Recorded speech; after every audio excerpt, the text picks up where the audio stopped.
Hello guys, hello, water sign, Pisces, Scorpion, Cancer. Let's check kung ano yung message sa'yo ng baraha for today. So this is daily tarot reading. Water sign, Pisces, Scorpion, Cancer.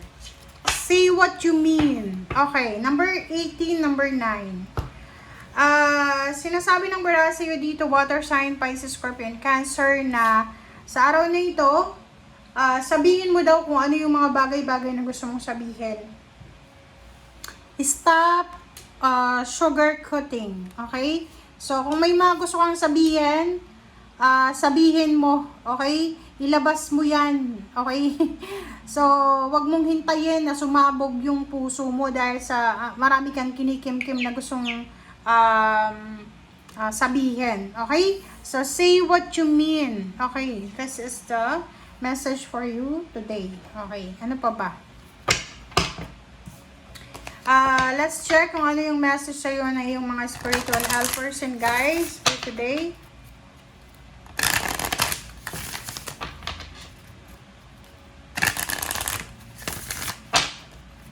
Okay.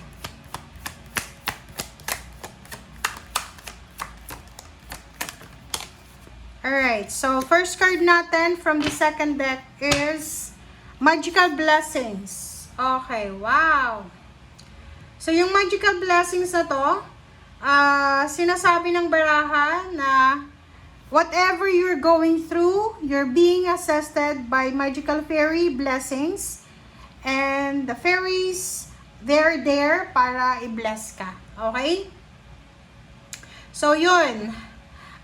Water sign, Pisces, Scorpio, and Cancer. Sinasabi sa'yo ng baraha sa'yo na today you will receive a magical blessing that will give you magic. Literal na magic. Okay? So, ibig sabihin yan, posible kang makatanggap ng mga unexpected, okay? Unexpected blessings, unexpected money, unexpected communication, whatever na pwedeng dumating sa'yo. Okay? So, ihanda mo yung sarili mo. Ihanda mo yung sarili mo today because you will receive important news, important communication na hindi mo masyadong ini-expect. Like for example dito, yung kaaway mo na blinak mo, posibleng makatanggap ka ng message galing sa kanya using another account. Okay? So this one, whatever you're going through, ano man ang pinagdadaanan mo, wag kang mag-alala, Pisces, Scorpion, Cancer, kasi you are protected, you are guided, you are assisted ng iyong mga fairy godmothers or your spiritual helpers and guides. Alright, so let's check. This is the third deck.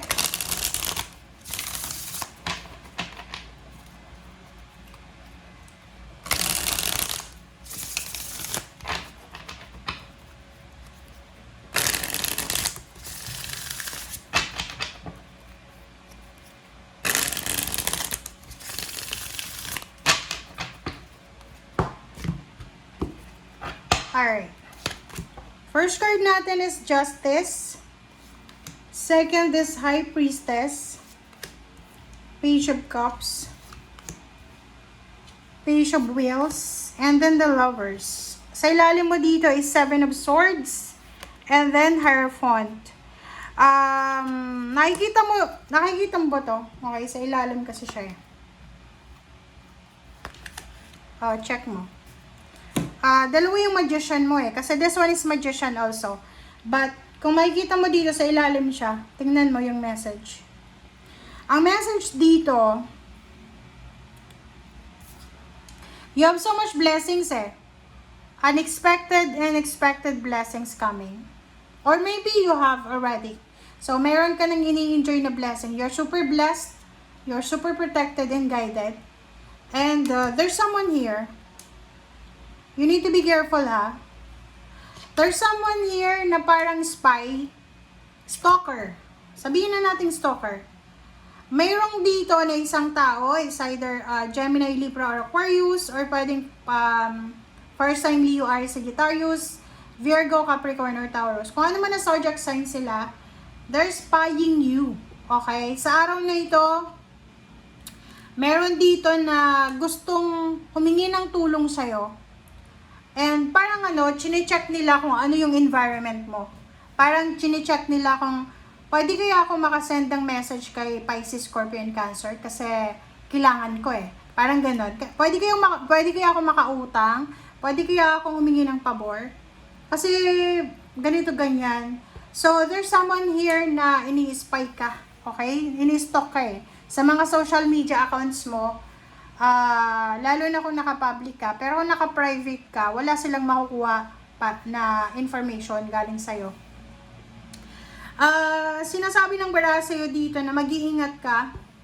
You are the Hierophant and you are the Magician.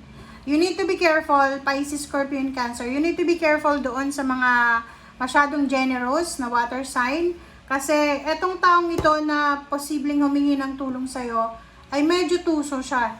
Medyo ungrateful siya. So, maybe ilang beses mo nang tinulungan, but still, wala siyang pakiramdam na maging grateful sa'yo. So, you need to be careful.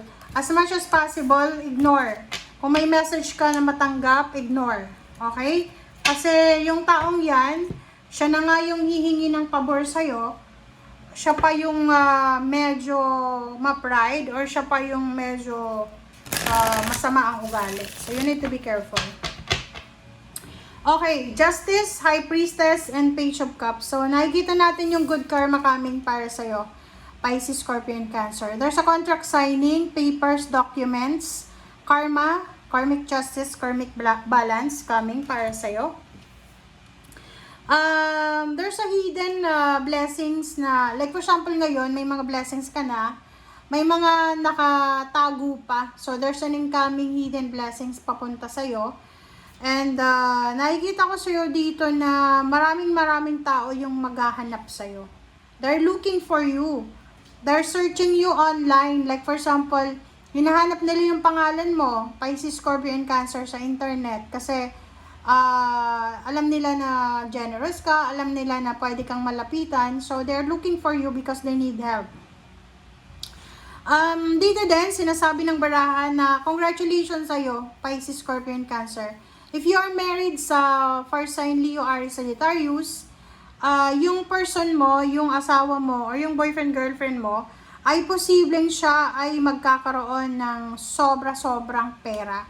So like, there's an incoming money for you, there's an incoming money also sa karelasyon mo. So nakikita ko yung parang magka-clash, or hindi clash, mag-unite na blessings. So may blessings kang parating, financial blessings. Meron din na financial blessings yung partner mo. So buo yung blessings na darating sa inyo. Alright, so let's check. Okay. Let's clarify the justice.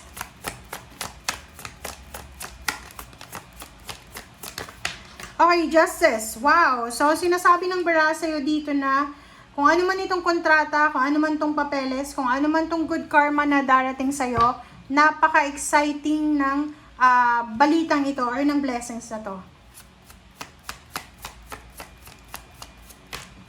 Okay. High Priestess, are you single? Looking for a relationship? Kasi sinasabi ng bara sa'yo dyan na there's an incoming love life, there's an incoming friendship, collaboration, connection, attachment na darating sa'yo. Pero hindi pa siya visible sa ngayon. Parating pa lang siya. Okay, Page of Cups. Wow. If you're married, if you are in a relationship, may live-in partner, boyfriend, girlfriend, walang masyadong issue kayo sa buhay na dalawa, you're stronger and stronger and stronger. Okay? Page of Wheels. Alright, so, the Tower. Okay, the Tower.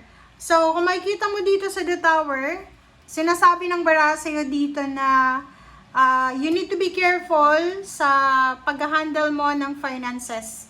You need to be careful sa pag-handle ng pera.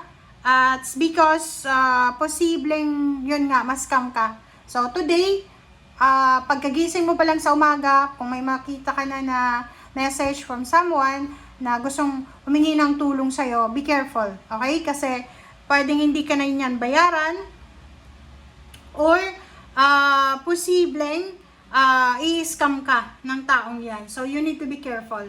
Alright? And last message natin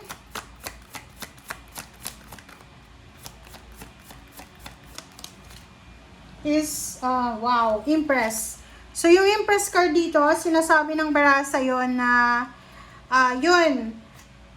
may pregnancy. It's either there's a pregnancy, new members ng family, meron ditong new love life. Yun nga sabi ko, if you're looking for a love life, may posibleng love life na darating sa'yo. Okay? Thank you guys for watching. Bye!